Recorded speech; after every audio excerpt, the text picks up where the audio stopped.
Every kid learns the Depression started with Black Tuesday. The stock market crashes, banks fail, dust bowls destroy farms, and bread lines stretch around blocks.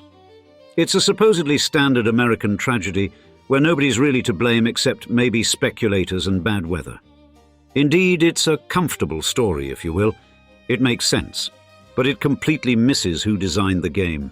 You see, it's November 1910, and a group representing 1/4 of the world's wealth meets secretly on Jekyll Island off Georgia's coast, traveling under assumed names to write America's central banking legislation. The public wasn't told. Congress wasn't invited. President Taft had explicitly promised Wall Street would be excluded from monetary reform. Instead, Morgan partners, Rockefeller bankers, and Rothschild representatives spent 9 days crafting a system that concentrated monetary control in their own hands while appearing to regulate them. Move along to 1933 and 9,000 banks have vanished, but Chase Bank, now controlled by Rockefeller in-laws, expanded its empire by acquiring competitors at depression prices. Morgan partners bought distressed properties across multiple sectors. The Federal Reserve they'd designed failed spectacularly, but the families who built it emerged controlling more wealth than when the crisis began. Thus, in today's episode, we're revealing how a secret 1910 meeting created the structure for the greatest heist in American history, and why the same pattern keeps playing out every time Wall Street needs a bailout. The Federal Reserve System that governed American monetary policy during the Great Depression was secretly designed by the banking dynasties who would later profit from the crisis. In November 1910, Senator Nelson Aldrich led a clandestine meeting on Jekyll Island off the Georgia coast to draft America's central banking legislation. Aldrich's daughter had married John D. Rockefeller Jr. in 1901, connecting him directly to oil wealth.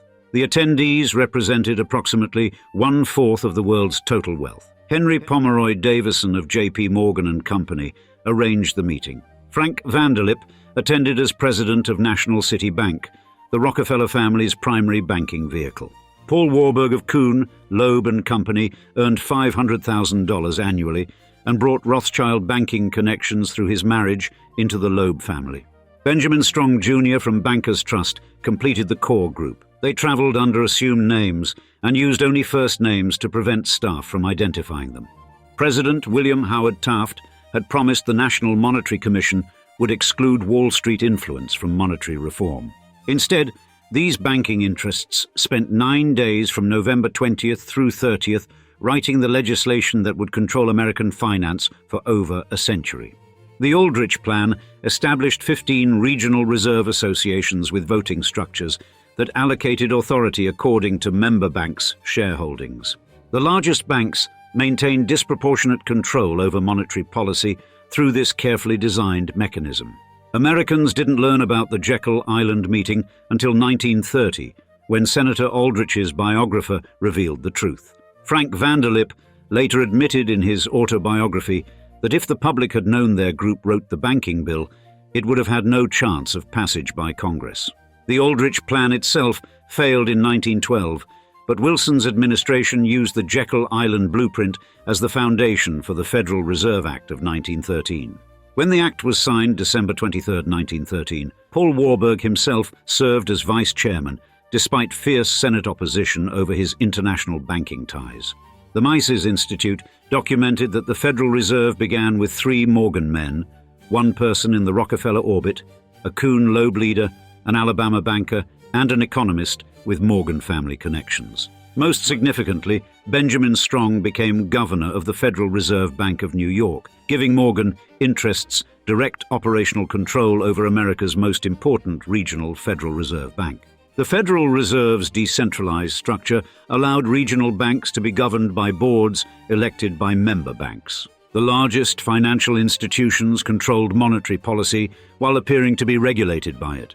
Strong's relationship with Montague Norman of the Bank of England proved particularly damaging to the American economy.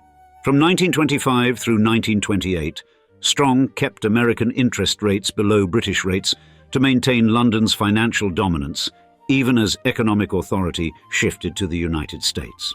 The Federal Reserve's own historians later documented that these policies encouraged the speculative boom of the late 1920s by keeping American interest rates artificially low for the sake of international cooperation. Strong died in October 1928, just 1 year before the crash his policies helped create.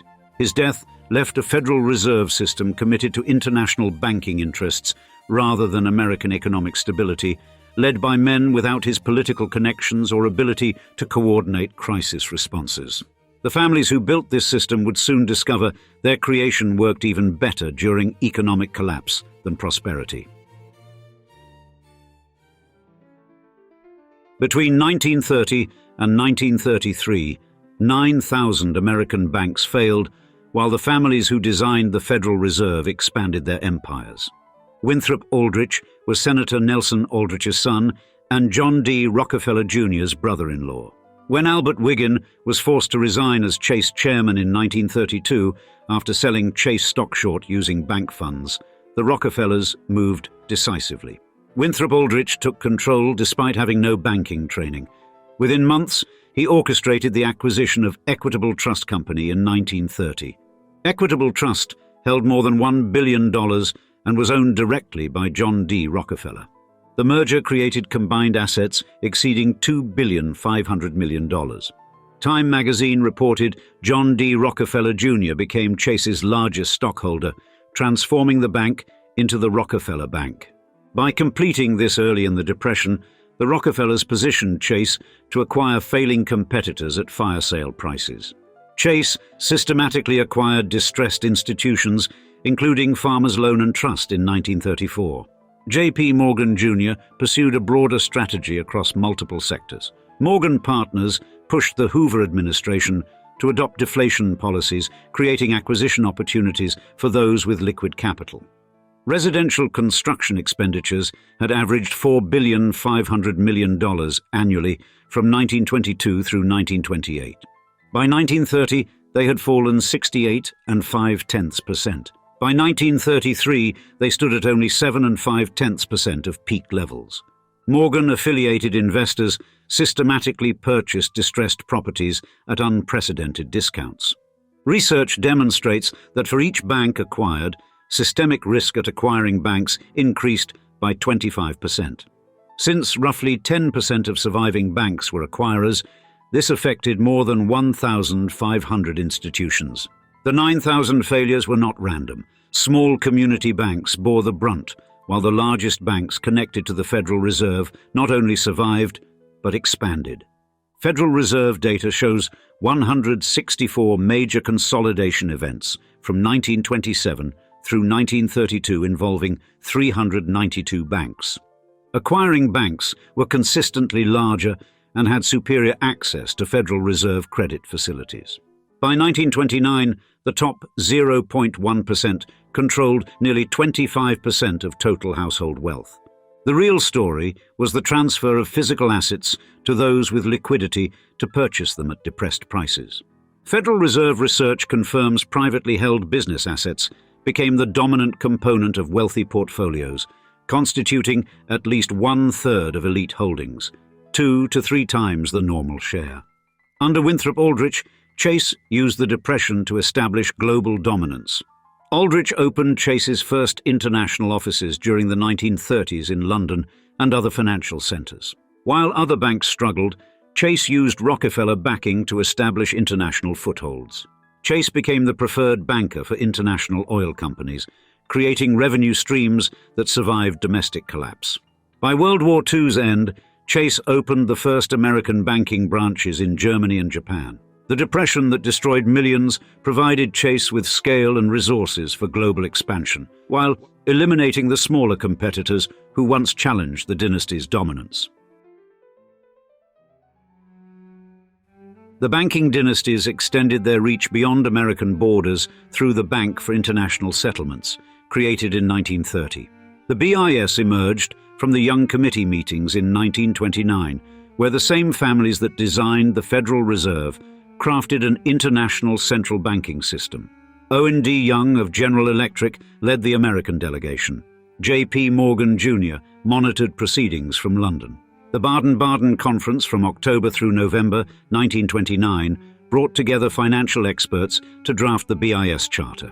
American participants included Jackson Reynolds, Melvin Alva Traylor, and Leon Fraser, all working under Morgan's supervision. These meetings occurred just as the stock market crashed, creating crisis atmosphere justifying unprecedented international coordination. The BIS structure ensured continued dominance by the dynasties that shaped the Federal Reserve.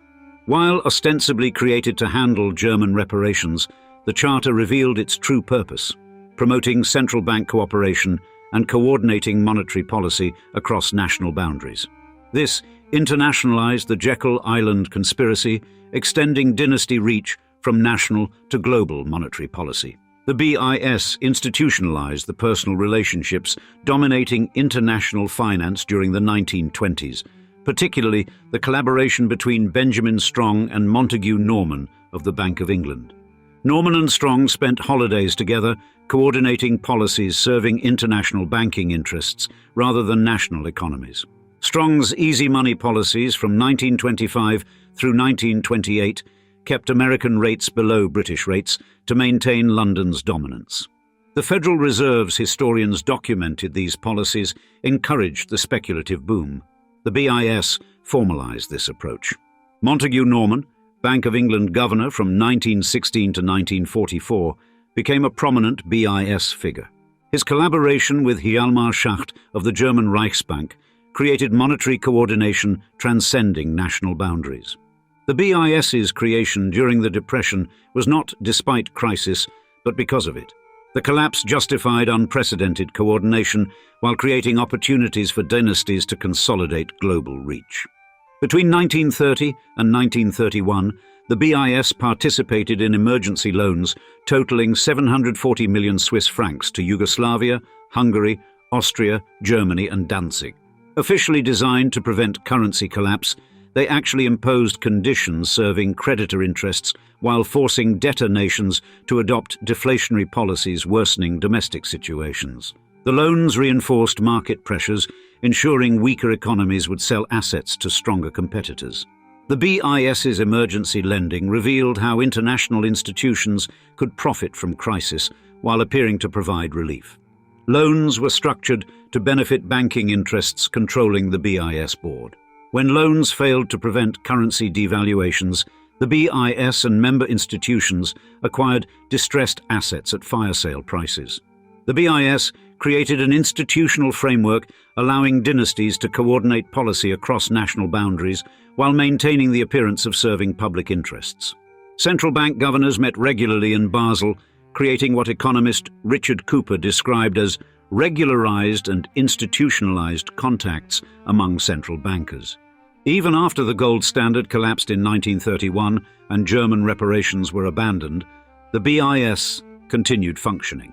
The institution's survival demonstrated its true purpose was not managing reparations, but providing a mechanism for international financial coordination serving elite interests. Modern research confirms the BIS established the template for international financial institutions dominating the post-war era. The bank's crisis management approach became the standard model, imposing market-friendly policies on debtor nations while supporting creditor institutions. The same families who met secretly at Jekyll Island in 1910 now controlled not just American monetary policy, but the international architecture governing global finance. And they had built this system precisely when the world economy was collapsing around them.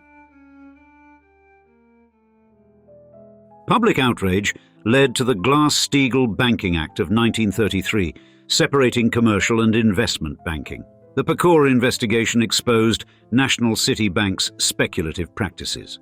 Charles Mitchell was forced to resign and faced criminal tax evasion charges. Congress had finally restrained the banking dynasties, or so it seemed. The regulatory response had fundamental limitations, preserving dynasty advantages. The Federal Reserve structure remained unchanged, with the same regional bank system facilitating dynasty control since 1913. Deposit insurance through the Federal Deposit Insurance Corporation actually strengthened the largest banks by eliminating market discipline that once restrained reckless lending.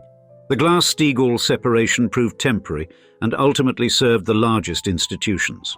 While forcing banks to divest securities affiliates, it eliminated competition from smaller banks that had combined commercial and investment services. The largest banks could afford separate subsidiaries, while smaller competitors were forced to choose, reducing their competitive position. Chase National Bank exemplified how the largest institutions benefited from the new regulatory environment. Under Winthrop Aldrich, Chase used regulatory changes to eliminate smaller competitors and expand internationally. The bank opened the first American branches in Germany and Japan after World War II. The fundamental concentration of financial authority persisted because regulation failed to address the Federal Reserve's governance structure or dynasty control over monetary policy. The same families who secretly designed the Federal Reserve at Jekyll Island maintained their reach through regional Federal Reserve banks and ongoing control of the largest commercial banks. The Great Depression revealed a pattern recurring throughout American financial history: speculative excess followed by crashes, enabling wealth consolidation by those with credit access and political connections. The dynasties did not need to orchestrate crisis deliberately. Their structural control over monetary policy and credit allocation created conditions making crashes inevitable and profitable. Federal Reserve policy errors were not random, but reflected institutional biases of board members with ties to major banking interests. When Benjamin Strong pursued international cooperation to maintain the gold standard in the 1920s, he advanced policies serving global interests of American banking dynasties while destabilizing the domestic economy. The concentration of financial authority from the Jekyll Island meeting in 1910 created systemic risks that materialized catastrophically in 1929 through 1933. By shaping both monetary policy creation and implementation, dynasties helped engineer conditions leading to their further enrichment amid widespread devastation. This pattern became the template for subsequent financial crises. The savings and loan crisis of the 1980s, the dot-com crash of 2000, and the financial crisis of 2008 all followed similar patterns. Speculative bubbles through loose monetary policy, followed by crashes enabling the largest institutions to acquire distressed competitors. Each crisis strengthened rather than weakened the fundamental concentration of financial control originating with the Jekyll Island conspiracy of 1910. The Great Depression represented the culmination of nearly 2 decades of monetary policy shaped by banking dynasty interests, implemented through Federal Reserve leadership with direct ties to Morgan and Rockefeller institutions, and exploited through acquisition strategies consolidating wealth during crisis. While mainstream history emphasizes stock market speculation and agricultural overproduction, documentary evidence reveals how specific families created, shaped, and profited from conditions producing America's worst economic disaster. The same interests that secretly planned the Federal Reserve at Jekyll Island ultimately benefited from the system's failures through massive wealth consolidation during the Depression, establishing a pattern of financial control that would define American capitalism for the next century, and demonstrating that the greatest fortunes are not built during prosperity, but seized during the chaos that follows collapse. And now, we'd like to see you in the comments. Before this video, which of these families had you heard of before? We look forward to hearing your thoughts below, and thanks for joining us for another episode.